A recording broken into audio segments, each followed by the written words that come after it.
Okay, so this is a revision video for The Sun, which is possibly in section A, but also section B for industry.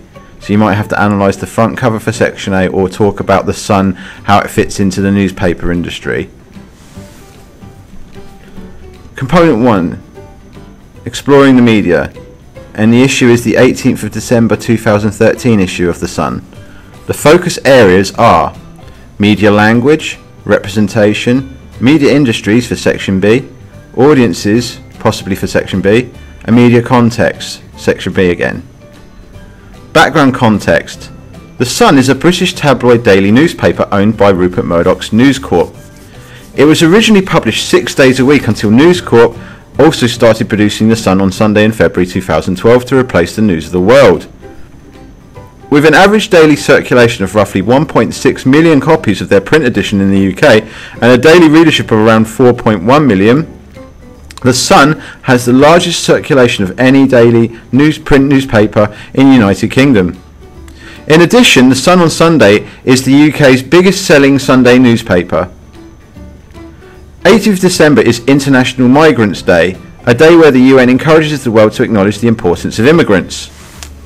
Just days before this front page, a YouGov poll revealed that 42% of their respondents said immigration was the key area where Britain needed to win back power from Brussels.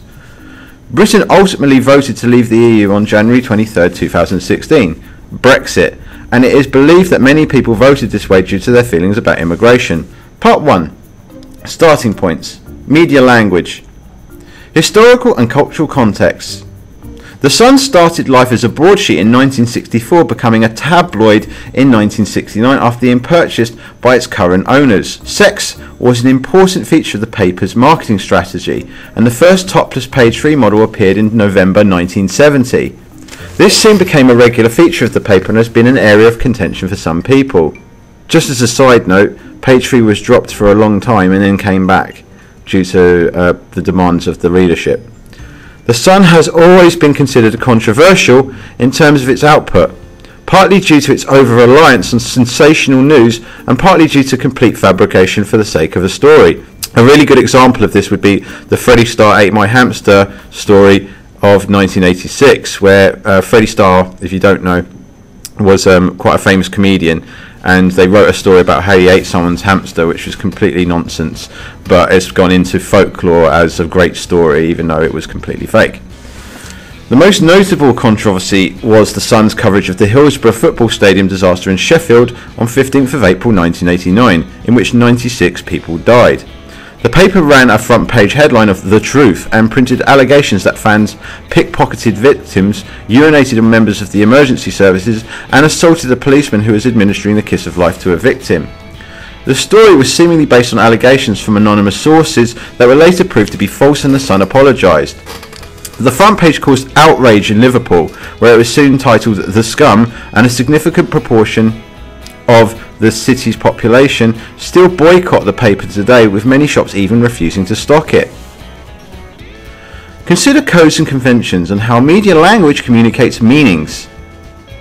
The dominant image is of some red tape put across a world map, separating the UK from the rest of Europe. This is anchored by the headline, "Draw a red line on immigration or else." The red tape with the white strip going through it is reminiscent of the St. George Cross, which is part of the England flag. Subconsciously then, this image connotes patriotism, nationalism, and all things English. Red tape is also an idiom, or another word for bureaucracy, and bureaucracy basically means like having lots of paperwork and there being lots of obstacles in the way of actually doing things because of people in suits telling you can't do it. And since joining the EU, people often talk about cutting the EU red tape, relating to the restrictions on how things should be done in the European Union. This visual image could be viewed as referencing this. The main headline, although seemingly directed at the Prime Minister, has a very informal register. The use of the imperative and or else at the end is both inappropriate and disrespectful to the leader of a country. However, it is arguably perfect for the intended audience who may feel they need to shout to be heard. In the bottom left corner, The Sun has selected a close-up shot of the Prime Minister in which he looks both tired and stressed. This shot will have been selected from numerous images, probably none of which have been taken in connection with this article, perhaps to show how difficult a job he has trying to balance the views of the country with the responsibilities he has as a member of the EU. The opening to the article can be seen on the left third of the cover beginning "The Sun says," as if the newspaper has any real weighting when it comes to the decisions the Prime Minister makes. The language in the article is emotive at times, so in other words it's emotional and it really gets you at the gut, describing immigration as the flood, as something unwanted and destructive. The article continues by issuing an ultimatum, another inappropriate way to address the head of state, that if he isn't able to get power back from the EU to stop immigration, the readers will likely vote out of the EU altogether at the referendum. And indeed that is what actually happened. So this is quite interesting because this newspaper is actually, you as students have dramatic irony, so you basically know what this newspaper didn't at the time, that essentially this was going to break David Cameron and he actually resigned as a result of the EU referendum voting to leave Europe. There is no evidence to suggest this is what the people of Britain have said they would do, and by including this, the newspaper was perhaps subtly planting the seed for how readers should vote if they felt strongly about immigration. The masthead is in block capitalised text and uses the colours red and white. Other newspapers in the UK also use this design, such as the Mirror, the Daily Star and the Daily Sport, and these are termed red tops as they specialise in tabloid journalism. Journalism that often relies on sensationalism, celebrities and gossip. The masthead also displays an advert for money off at Aldi supermarket. This voucher offer is in keeping with the demographic of the target audience, who are mainly lower middle class and below. It may also be a way of targeting new readers, anyone who is looking to save money.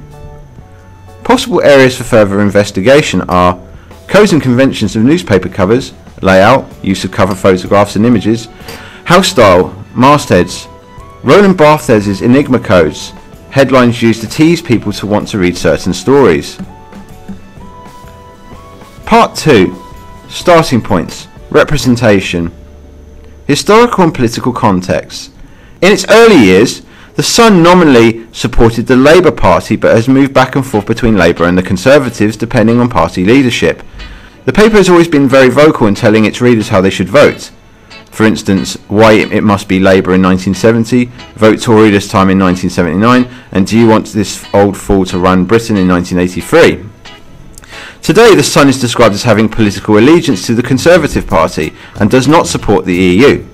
So it is not surprising that the language of this main article seeks to apportion blame to the EU, suggesting they are the reason for such high levels of immigration. It might be helpful then to compare this cover with another from the left-wing press, such as The Guardian, which often provides a more supportive view of migrants. Consider the representation of immigration as an issue. The cover has been produced based on a YouGov poll where 42% of the respondents said they thought Britain should be able to limit immigration from the EU, and also on their own Sun poll, the results of which are not reported on this cover. The Sun's cover interprets this information as all of its readers want a blanket ban on immigration, which is not wholly accurate, and so some people have argued that this front cover is xenophobic, in other words fearful or hatred of foreigners. The fact the newspaper has chosen to name only 2 other countries on the map could suggest that the Sun imagines the main threat is coming from Bulgaria and Romania. The way in which the Sun has constructed this immigration narrative so as to perpetuate the negative stereotype of migrants as people to be feared, potential terrorists, benefit scroungers and criminals. The text of the main article is carefully constructed to position the audience into wholly accepting the newspaper's viewpoint, analysis and opinion. The use of direct address, for instance you tell him, and the collective term the British people ensures that the readers feel a part of this so-called demand on the PM and therefore also assume this viewpoint on immigration. The issue of immigration is complex and often divides people, some considering the UK to be at capacity and unable to accept more, some seeing the benefits that immigration brings to society. However, the selection of images and corresponding text means that readers are positioned to agree that immigration is a bad thing and needs to be stopped. Part 3. Starting points. Media industries. So this is for section B of the exam. Consider the importance of funding.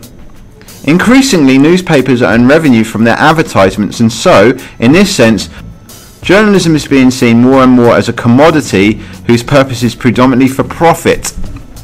£1 in every £7 spent on groceries is spent by a Sun reader, making it a very attractive advertising vehicle. As readership figures of print news continues to drop, and advertisers choosing to leave if figures drop too low, newspapers are under increasing pressure to capture audiences. So the purpose of the dominant image in the main article is to sell papers.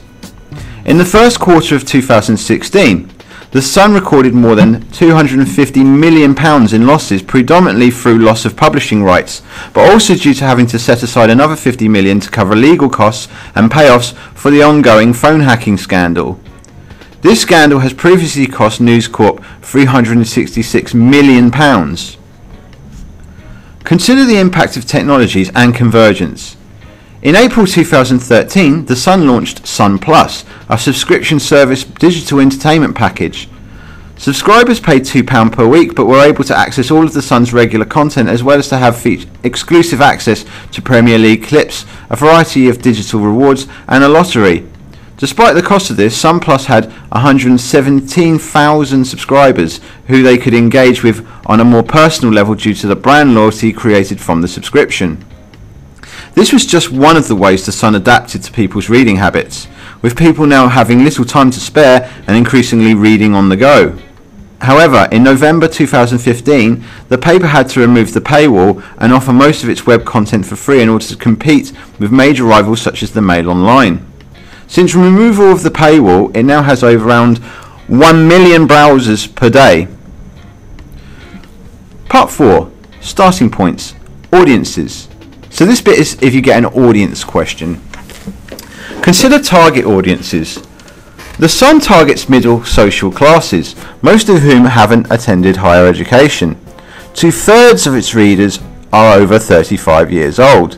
54% are male, and its biggest audience share comes from the C2DE demographic, so in other words, the lower paid to unemployed level of society. According to www.seeavoice.org, the average reading age of the UK population is 9 years old. The Sun has a reading age of 8 years. Use of words in bold, lots of visuals and smaller chunks of text mean they are purposefully making their product accessible to everyone, and especially appealing to members of our society who have weaker literacy skills. In addition, this way of formatting makes it easier to read at speed on the daily commute, for example, and to skim and scan the paper to find specific articles that interest you. This could help explain why the Sun is Britain's most popular newspaper, as stated by its tagline, as is an easy read. Consider theoretical perspectives. Active and passive audiences. Historically, readers of print newspapers were considered to be passive, i.e. they read what was in front of them and believed it, especially as there was an expectation that what is shared in the news genre is true. However, today's audiences are much more active and understand that how tabloids often don't report full facts. This potentially changes the way they interpret the information given. Okay, so that's the an overview of the Sun newspaper.